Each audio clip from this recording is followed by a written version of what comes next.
Alright, so this is the Somme River in France, but it is exceptionally straight. I don't believe the real river is this straight, but besides the point. Alright, so basically the Somme River was the site of a major battle between the French, British, and versus the Germans. What happened was, Germans have set up their trenches, dug in their trenches, like I showed in the Schlieffen plan, on one side of this river. Okay, so then French and British, they come along on the other side, they dig their trenches there. And their idea is that they can mount a massive attack on the Germans over here and push through their lines, break their trench line, and then basically when their line is broken, they can then use that to crush the Germans. Yeah. So, anyways, this battle starts. It's renowned for the first use of the tank ever. So that's pretty cool.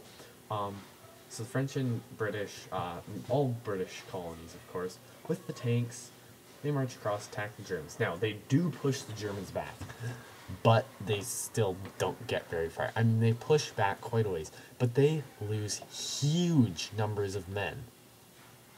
And when I say huge, I mean they lost over 1 million men, alright? And they were pushing forward. There's a town out there they were trying to get, and they didn't manage to get it, but they got close. Yeah, so the offensive didn't go well. They lost huge numbers of men. They didn't reach their objective, and yeah, but some people do believe that this battle, this epic fail battle, helped teach the commanders strategy for the new weapons that they had developed and everything. So yeah. Also here I'm just gonna put in I'm just gonna talk about a few topics that really don't fit anywhere else. So that was the Battle of the Somme. Yeah. Oh man.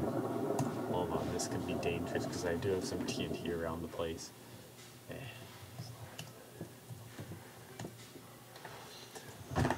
Yeah, so, anyways, way back in Canada, the Prime Minister is a guy named Robert Borden, alright? Now, Robert Borden, he got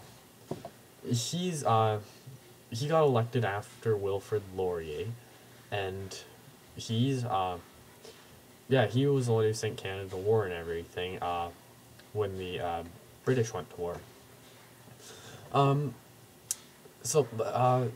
One really important thing about him is that, okay, so he's fighting the war and everything, but in the war, as a result of some battles, in particular Vimy Ridge, the Canadians get the reputation of shock troopers, really powerful troopers that the enemies fear.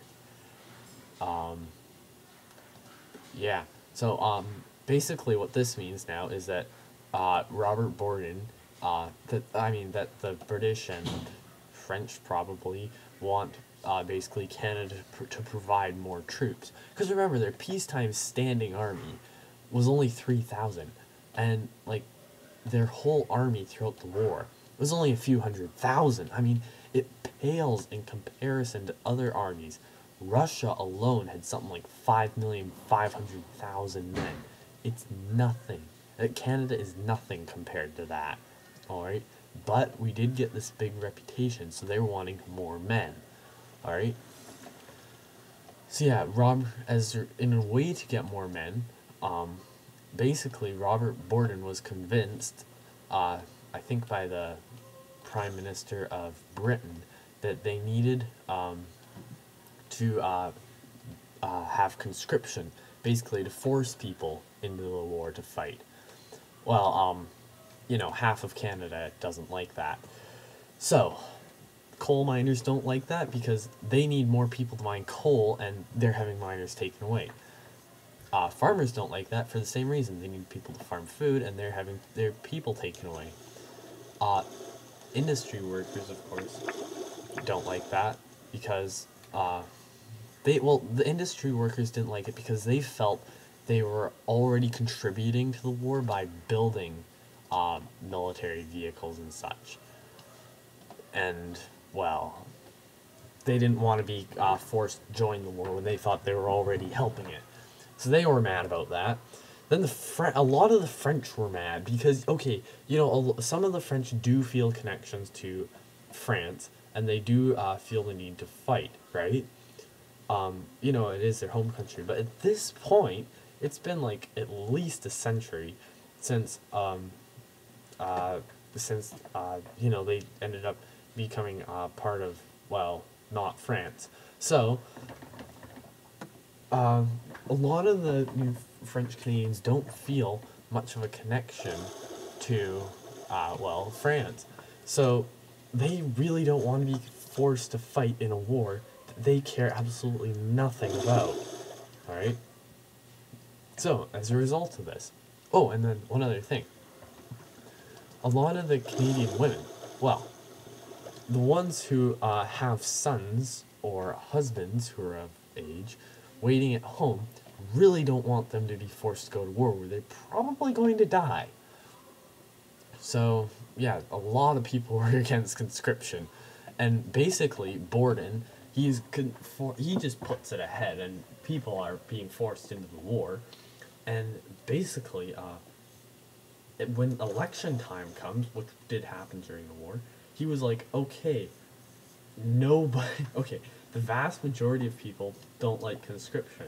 So he did something really clever. He basically rigged the election to make it so he would win and he could keep conscripting Canadians to fight in the war. What he did is he says, okay, any woman who has had their husband or son go off to war, you can vote. And I believe he did something else that allowed certain people to vote. Oh, he didn't allow new immigrants to vote.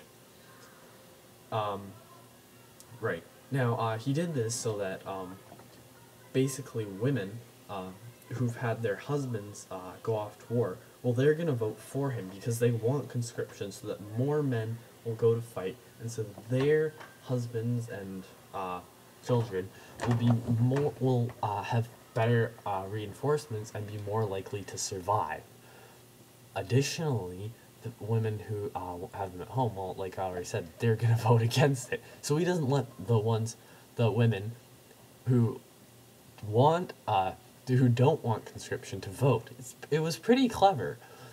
Also, new immigrants who really don't want to go fight in a war, again, they're just looking for safety away from their home country, or for whatever reason they want to wait. They don't want to fight in this war, and so he doesn't let them vote either.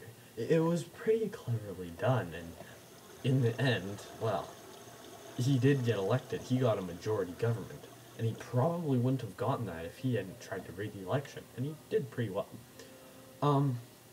Yeah, other thing I need to talk about is, there was a military general named Sam Hughes, and basically, he was in charge of a Canadian military training camp, and so when men started volunteering right at the beginning of the war, you know, Sam Hughes was in charge of them all, and he had to, like, train them and get them ready and everything to fight.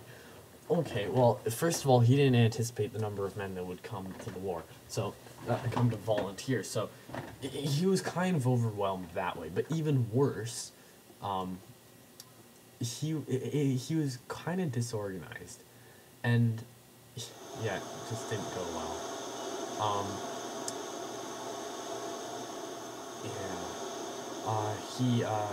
What did he equipped people with not the best weapons. I mean, you've probably heard about the shovel that has a hole in the middle. Okay, that's a great multi-purpose shovel, because it's like a shield shovel, you know, you can stick it in the ground, shoot through it. You're pretty well protected with that thing. But the problem is, it's not a great shovel.